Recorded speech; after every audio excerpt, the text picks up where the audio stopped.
যুক্তরাষ্ট্র ও ইসরায়েলের সঙ্গে ইরানের যুদ্ধ যেন কোনোভাবেই থামছে না। 2 দিন আগে ট্রাম্প ইরানকে কঠোর হুঁশিয়ারি দিয়েছিলেন যে এই যুদ্ধে ইরানকে পরাজয় মেনে নিয়ে আত্মসমর্পণ করতে হবে। তবে ট্রাম্পের সেই কথাকে তোয়াক্কা না করে ইরান শক্তিশালী হাইপারসনিক ক্ষেপণাস্ত্র দিয়ে ইসরায়েলের তেল আবিবকে গুঁড়িয়ে দিয়েছে।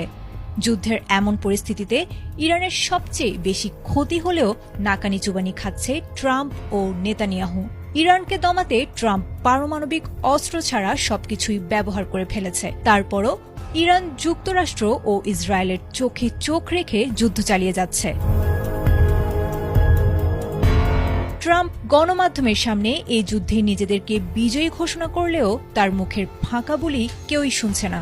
এমন অবস্থায় উপায় না পেয়ে ইরানের সাথে যুদ্ধবিরতি কিভাবে করা যায় সেই পথ খুঁজেছে ট্রাম্প।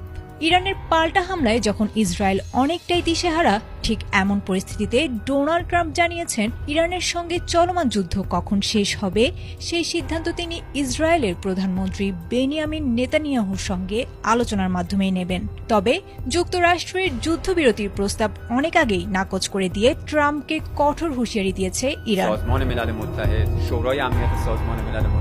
সম্প্রতি এক চাঞ্চল্যকর টেলিফোন সাক্ষাৎকারে মার্কিন প্রেসিডেন্ট ডোনাল্ড ট্রাম্প স্পষ্ট করে দিয়েছেন ইরানের সঙ্গে এই সংঘাতের ইতি টানার চাবিকাঠি একক কোনো শক্তির হাতে নেই। টাইমস অব ইসরায়েলকে দেয়া সেই সাক্ষাৎকারে তিনি জানিয়েছেন যুদ্ধের অবসান ঘটবে ট্রাম্প ও নেতানিয়াহুর যৌথ সিদ্ধান্তে।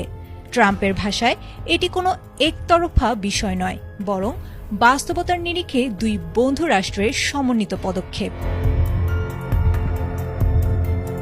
সাক্ষাৎকারে ট্রাম্প দাবি করেছেন ট্রাম্প নেতানিয়াহু জুটি ক্ষমতায় না থাকলে ইরান এতক্ষণে ইসরায়েলকে মানচিত্র থেকে মুছে দিত। তার মতে তাদের যৌথ সামরিক ও কৌশলগত প্রতিরোধের মুখেই ইরান বর্তমানে অস্তিত্ব সংকটে পড়েছে। তবে আমেরিকা যদি হঠাৎ পিছু হটে তবে ইসরায়েল একা লড়তে পারবে কিনা এমন স্পর্শকাতর প্রশ্নে ধোঁয়াশা জিইয়ে রেখেছেন Trump.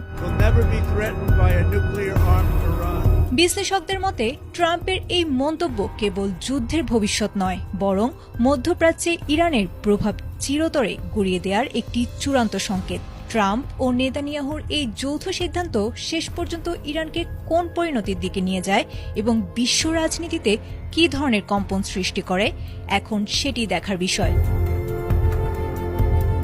Ayesha Akter, ATN Bangla. Like subscribe করুন।